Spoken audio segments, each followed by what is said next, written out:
kapag nakasurvive si VP Sara dito sa pagsubok na ito, malamang magkaroon pa siya ng chance to win the 2028 election. So dito po sa impeachment ni VP Sara, kung hindi nila mapagtatagumpayan ito, opo, malamang makasurvive dito si VP Sara kung ang adhikain nila lumpuhin siya at mawalan na po siya ng saysay para sa 2028 elections, baka hindi po ganun ang mangyari dyan. Di ho ba? Hihimayin natin itong ginagawa nilang panggogoyo sa atin, pagdribble sa atin, pagtsubibo sa atin, at panloloko sa atin. Hihimayin natin itong ginagawa nilang panggogoyo sa atin, pagdribble sa atin, pagtsubibo sa atin, at panloloko sa atin. Parang gusto mo pang gawa ng think about it Wala tayong think about it this week kasi nga po ang ating punong abala na si Seth Velasquez po ay meron siyang family duties. Sana all yan, ha? Opo, ito ho yung anak na talaga namang sabi ko sa kanya, I'm so proud of you. May nagsabi, di ba, na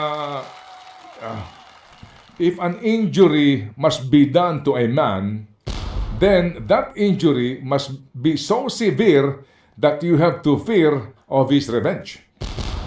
Kumbaga, kapag daw meron kang gustong pataubin, gusto mong patumbahin, gusto mong talunin, sa ganito pong usapin, ito ho kasi physical sinasabi niya rito Pero basically, kapag meron kang gustong kalabanin, yung kalaban mo na yan, kapag yan sinaktan mo, siguraduhin mong malulumpo yan.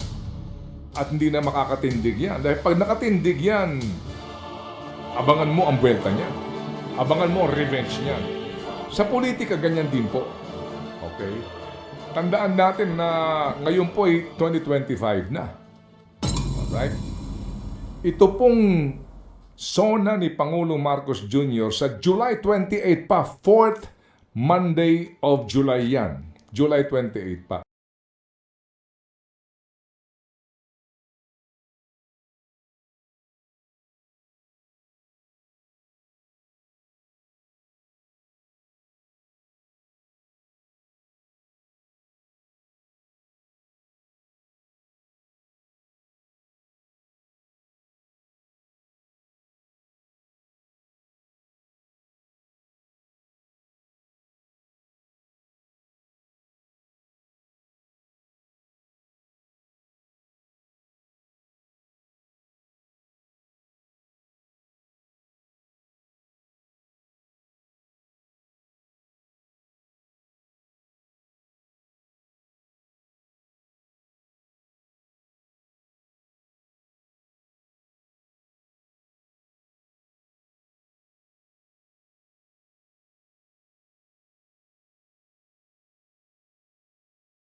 Kasi baka pare, ko naman ngayon na eleksyon kasi baka Mabawasan ng boto. maapektuhan yung boto sa amin.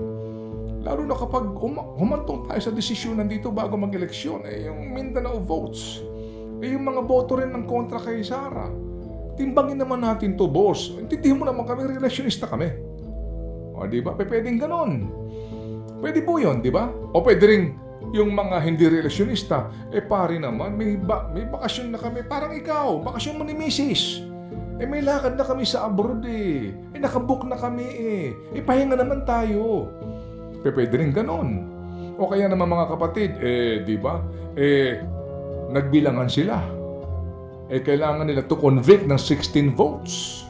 Kung ngayong 19th Congress, baka wala sila 16 votes. Hindi ba? Kaya naman, ang sinasabi nila, dali, iraos natin itong eleksyon ngayon at siguraduhin natin na makakakuha tayo itong mga nandito ngayon na tinutulungan natin na manalo, masiguro natin na kapag nanalo nga sila, ang kanilang boto ay alam niyo na kung para saan. Di ba? Pwede rin, marami kang maiisip O kaya naman, pwede rin na, sige, pag tinuloy mo yan, tandaan mo, pag-convene natin ngayong June, pwede ka namin palitan bilang SP President. Papayag ka ba?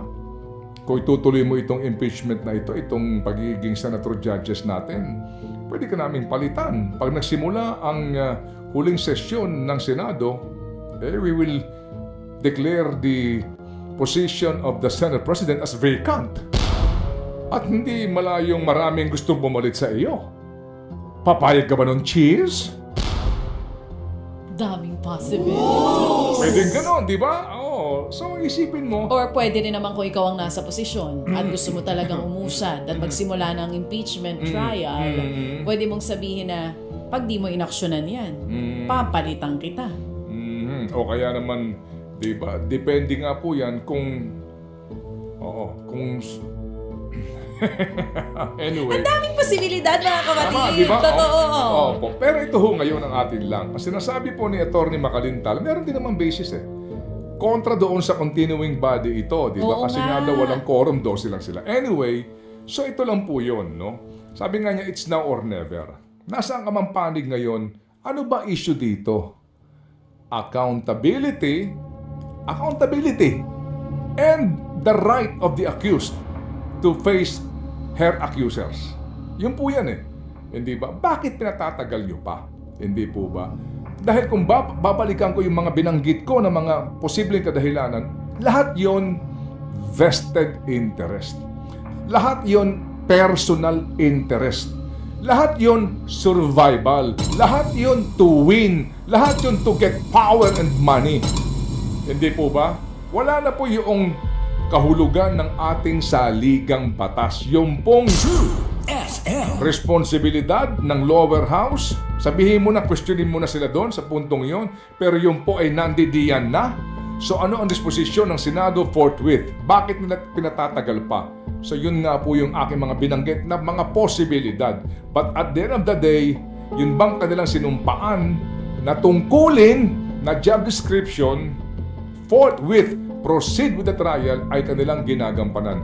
Mukhang sa ngayon ay hindi. So hintayin natin ang mga pangyayari po in the days to come. At ito nga ho ba'y palilipasin mo ng halalan. Tsaka nila pag-uusapan ito, napaka-importanteng bagay na ito. At the end of the day, ikaw at ako ang apektado dito dahil tayo po ay short-changed. Tayo po ay hindi nakakakuha ng ating inaasahan dapat na kilos at galaw ng ating mga kagalang-galang na mga senador.